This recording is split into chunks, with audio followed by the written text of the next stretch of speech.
자, 세무 2급 교재는 242페이지부터 243페이지 가시면 문제 7문제가 나와 있어요, 여러분. 뭐 비교해 보시면 알겠지만 지문이 길어진다는 차이점 말고는 회계급수하고 큰 차이점은 없는 쪽이에요. 자, 부가가치세법에 대한 다음 설명 중 가장 옳지 않은 것은, 그러니까 회계 1급은 이 문제가 나올 때 뭐라고 얘기를 했었냐면 그냥 부가가치세법상 특징 이렇게 물어봤었거든요. 근데 그런 걸 이렇게 그냥 부가가치세법 전체로 물어보고 지문이 길어지는 것으로 바뀌어요. 자, 첫 번째 1번 보시면 부가가치세의 과세 대상은 우리가 부가세 징수를 해야 되죠, 여러분. 그럼 그 과세 대상은 재화 및 용역의 공급과 재화의 수입이다라는 표현. 맞죠, 여러분? 네, 그래서 재화와 용역을 공급하는 거래와 그리고 해외에서 수입하는 재화의 수입이 있습니다. 근데 용역의 수입은 해당 사항이 없다라고 했으니까 그래서 1번은 맞는 표현이고요. 자, 두 번째, 부가가치세는 재화나 용역이 최종 소비자에게 도달할 때까지의 모든 거래 단계마다 부가가치세를 과세하는 다단계 거래세라고 얘기를 합니다. 그래서 지금 소비자까지 도달하는 그 과정 중에 부가세를 무엇해라? 징수해야 된다라고 해서 거래가 발생할 때마다 징수한다는 것도 안에 들어가져 있는 거죠. 그래서 다단계 거래세 맞는 표현이고요. 부가가치세는 납세 의무자와 실질적인 담세자가 일치하지 않는 간접세입니다. 그러면 3번도 맞네요. 부가가치세는 재화 또는 용역이 생산되는 국가에서 과세하는 생산지구 과세 원칙을 채택하고 있다. 아니죠, 여러분. 부가가치세는 재화 또는 용역이 무엇되는 소비되는 국가에서, 그래서 소비되는 국가에서 과세하는 우리 소비지구 과세 원칙을 채택하고 있죠. 자, 요거를 여러분 채택하고 있는 이유는 무엇이다?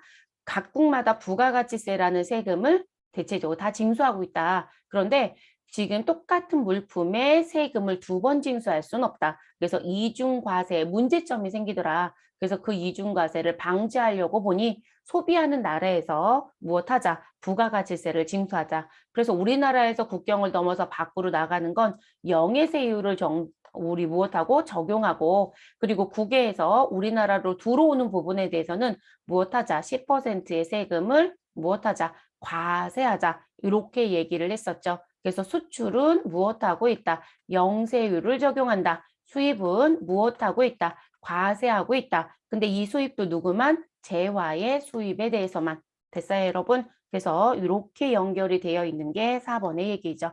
그러면 잘못된 거라고 했으니까요. 옳지 않은 건 몇 번이 된다? 우린 4번이 되겠네요. 자, 두 번째 문제. 부가가치세법상 납세 의무자인 사업자의 요건과 관련이 없는 것은 자, 사업자라 함은 뭐라고 말씀을 드렸냐면 일단 사업성이 있어야 한다라고 얘기를 했었고요. 그리고 영리 목적이어야 한다. 여러분 영리 목적은 관계가 없었죠. 그래서 영리 목적 유무는 우리 무엇하지 않는다. 따지지 않는다. 구분하지 않는다라고 얘기했습니다. 그래서 비영리까지도 납세 의무자에 들어온다. 이렇게 얘기를 했었습니다. 관련이 없는 거라고 했으니까 2번. 자, 사업상 독립성을 갖추어야 한다. 분리해서 따로따로 볼 수 있어야 된다겠죠, 여러분? 우리 종속해서 따라다닌 건 우리가 그렇게 볼 수 없다라고 얘기를 했었습니다. 그래서 우리가 부수적인 재화 용역 얘기도 제가 여기 이 얘기에서 잠깐 했을 거예요. 자, 과세 대상인 재화나 용역을 무엇하는 공급하는 자이어야 한다. 그렇죠. 납세 의무자를 얘기하는 부분이니까요. 우리가 과세되는 재화나 용역을 공급하는 사람이어야 되겠죠. 그리고 다만 우리가 해외에서 무엇되는 수입하는 부분에 대해서도 우리는 관세법에 의해서 세관장한테 부가가치세를 무엇하라고 하더라? 징수하라고도 할 수는 있고요. 그래서 답은 2번으로 체크를 해주시면 되겠습니다. 자, 그 다음 문제 세 번째. 다음 중 부가가치세법상 과세기간에 대한 설명으로 틀린 것은 이라고 얘기합니다. 자, 일반과세자의 부가가치세 과세기간은 1기와 2기로 나뉘어진다. 그렇죠. 우리 일반과세자는 1년을 2번으로 나눠서 가라. 그래서 1기의 과세기간은 1월 1일부터 6월 30일까지이고 2기는 7월 1일부터 6월 30일까지, 아이고, 7월 1일부터 12월 31일까지이겠죠. 다만 지금 일반과세자라고 얘기했어요, 여러분. 간이과세자는 어떻게 할 거냐라는 걸 우리가 고민해 봐야 되겠죠. 그래서 간이 과세자에 속한다라고 하시면 1년에 한 번입니다. 그래서 1월 1일부터 언제까지? 12월 31일까지를 하나의 과세 기간으로 보는 거였었죠. 그래서 여기다 일반과세자 문구 달아준 거고요. 두 번째, 일반과세자의 경우 1월 20일에 사업을 개시한 경우에는 우리 최초의 과세 기간은 1월 2일부터 6월 30일까지가 된다. 여러분, 최초의 과세 기간은 1월 1일이 아니라 언제부터? 우리 1월 20일부터 가야 되겠죠. 사업을 개시한 날로부터 언제까지? 과세 기간 종료일까지. 그러면 6월 30일로 끝나지겠죠. 그럼 여러분 틀린 거 찾아달라고 했으니까 답은 몇 번이 된다? 2번이 됩니다. 그래서 1월 1일이 아니라 20일로 고쳐주실 것. 자, 세 번째, 사업자가 사업을 영위하다 폐업을 하는 경우에는 자, 그 폐업에 해당되는 과세 기간은 폐업일이 속하는 과세 기간의 개시일로부터 언제까지다? 폐업일까지. 자, 네 번째, 우리 간이과세를 포기하여 일반과세자로 전환되는 경우, 뭐 이거 가능하다라고 했었죠, 여러분?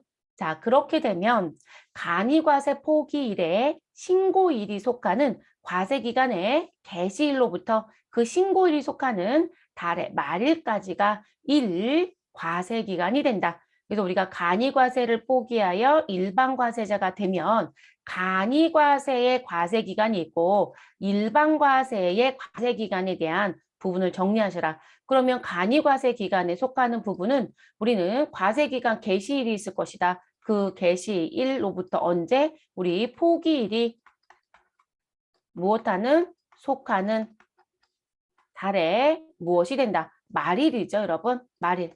그러면 여러분 지금 4번은 맞는 표현이에요. 그리고 이제 일반과세 기간은 이 포기일이 속하는 다음 달 1일이죠. 저 그냥 다음 달 1일만 쓸게요. 다음 달 1일부터 언제까지 과세기간 종료일까지를 한 해 과세기간으로 가는 거죠. 그래서 우리가 지금 뭐 1월부터 6월 사이 또는 뭐 7월부터 12월 사이 어떤 기간인지는 우리가 들어가서 봐야 되겠지만 그게 포기했다라는 부분이 나오게 되면 우리는 간이와 일반이 무엇 될 수 있다? 두 개가 나올 수 있다라는 거. 그래서 요거 구분하시는 거 기억해 주시고요. 여기서 물어본 건 간이과세 기간이니까 맞는 표현으로 보시면 되겠습니다. 그래서 답은 2번이 됩니다. 자, 네 번째 문제로 넘어갑니다. 다음 중 부가가치세법상 사업장으로 잘못된 것은 자, 부동산 임대업은요. 그 사업에 관한 업무를 총괄하는 장소. 두 번째 제조업은 최종 제품을 완성하는 장소. 광업은 광업사무소의 소재지. 자, 네 번째 사업장을 설치하지 않은 경우 사업자의 주소 또는 거소. 여러분 몇 번이 답일까요? 잘못된 것 1번이죠. 부동산 임대업은 그 사업에 관한 업무를 총괄하는 장소가 아니라 부동산의 등기부상 소재지로 가시라고 했어요. 그래서 우리는 부동산의 주소라고 보시면 됩니다. 쉽게 생각하시면. 그래서 부동산 등기부상 소재지가 무엇이 될 것이다. 우리 사업장이 될 것이다. 그래서 답은 몇 번이 1번이 잘못된 표현이다. 이렇게 정리해 주시면 되겠습니다. 자, 다섯 번째, 부가가치세법상의 납세 의무가 없는 것은 여러분 이런 식으로 문제가 나오잖아요. 부가가치세법상 납세 의무가 없어요 라는 문제가 나오게 되면 여러분들은 뭘 찾아주시면 된다. 면세에 해당되는 걸 찾아주시면 되세요. 면세는 부가가치세법상 납세 의무가 없다고 했죠. 그래서 사업자 등록도 어떻게 한다? 우리는 개인은 소득세법상, 법인은 법인세법상 사업자 등록을 낸다고 했죠. 자, 소규모 식당을 운영하는 간이과세 대상 사업자. 우리가 사업자라고 하는 납세 의무자인 사업자라는 걸 구분했을 때요. 일반 과세자가 있다라고 얘기했었고요. 그리고 간이과세자가 있다 이렇게 얘기했습니다. 그리고 일반 과세자는 누가 들어올 것이다. 우리는 법인이 있고 그리고 누가 있다. 개인이 있다 이렇게 얘기했었고요. 간이는 개인 사업자 중에 직전 연도 공급 공대가 합계액이 얼마? 8천만 원에 무엇한 사람? 미달하는 사람.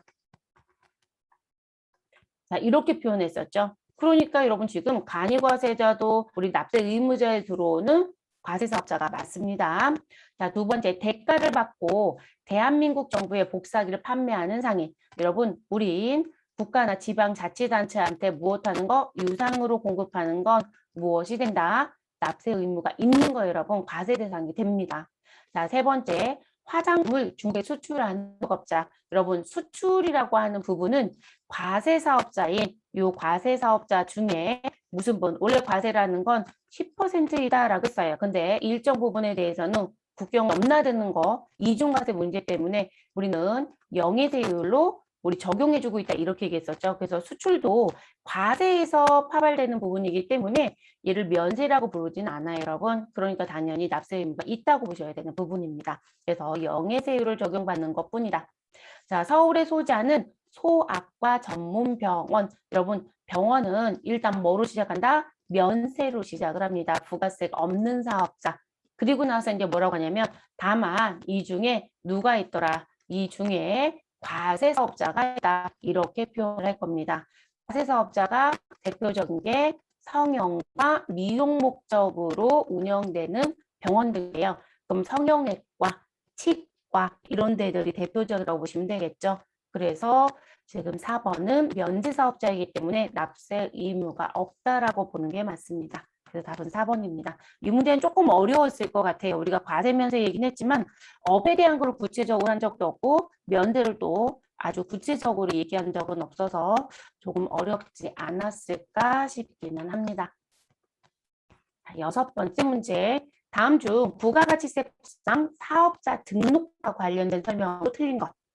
자, 사업자는 사업장마다 사업 개시일로부터 20일 이내에 사업자 등록 신청을 하셔야 되겠죠.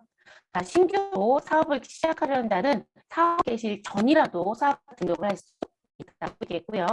세 번째, 사업자 등록 신청을 받은 관할 세무서는 신청일로부터 며칠 이내 2일 이내에 사업자 등록 신청자한테 발급하는 게 원칙.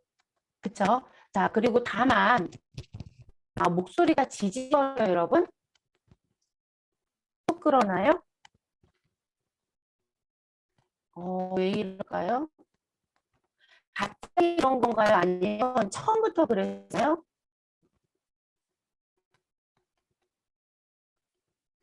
지금 방금 전부터요? 바뀐 게 아무것도 없는데? 그래요? 지금도 그러나요? 지금도 그래요? 잠시만요,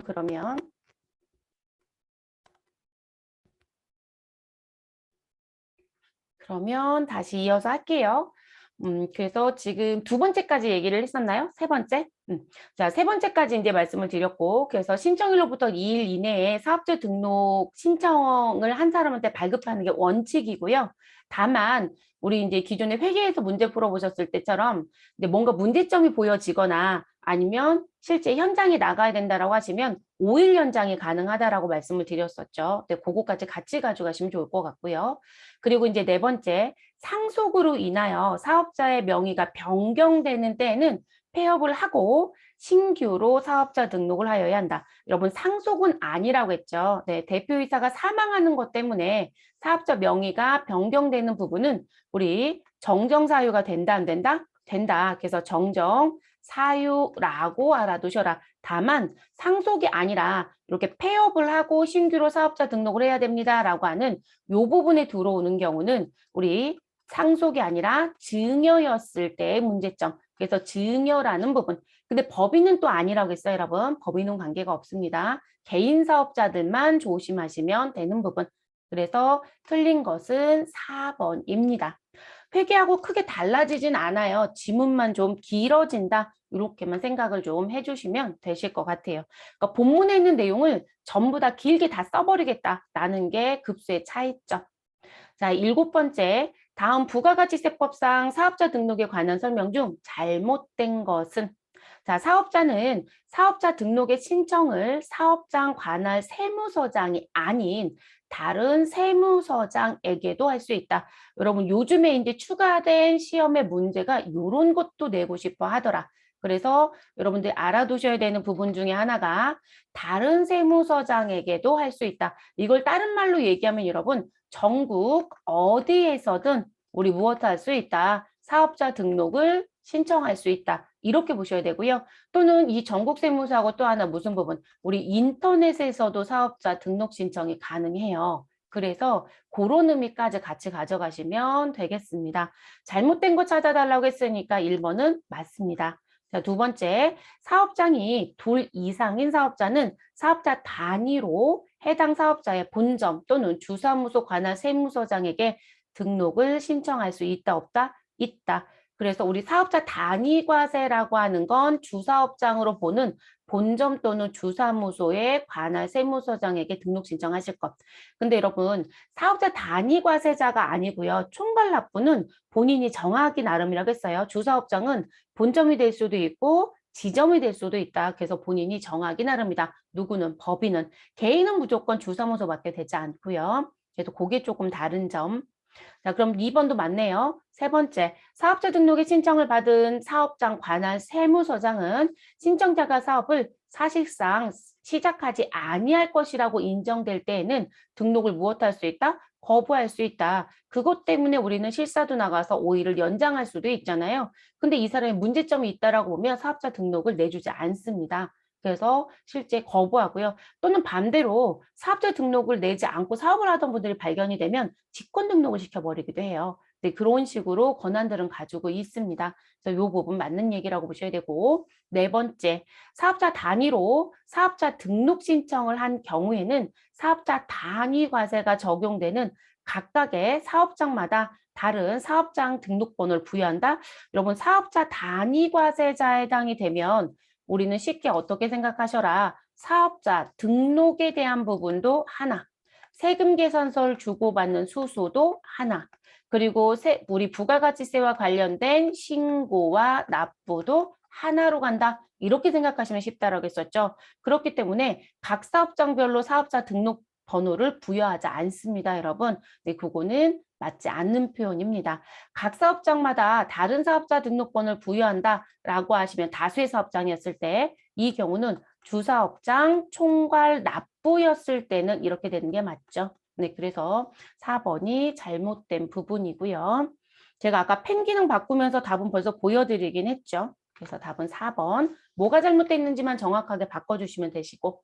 그래서 이렇게 해서 저희 어디까지 이제 마무리가 됐어요, 여러분? 부가가치세법상 관련된 부분에 우리 총론까지는 일단 문제를 풀어봤습니다. 근데 이 총론 쪽의 문제가요, 뒤쪽에 다른 수업할 때 다시 또 연결된 부분이 있으면 지속적으로 나와져요, 여러분. 이쪽에서 보여드린 문제는 그냥 단순히 총론하고 관련된 단편적인 문제만 보여드린 거다. 이렇게 보시면 되겠습니다.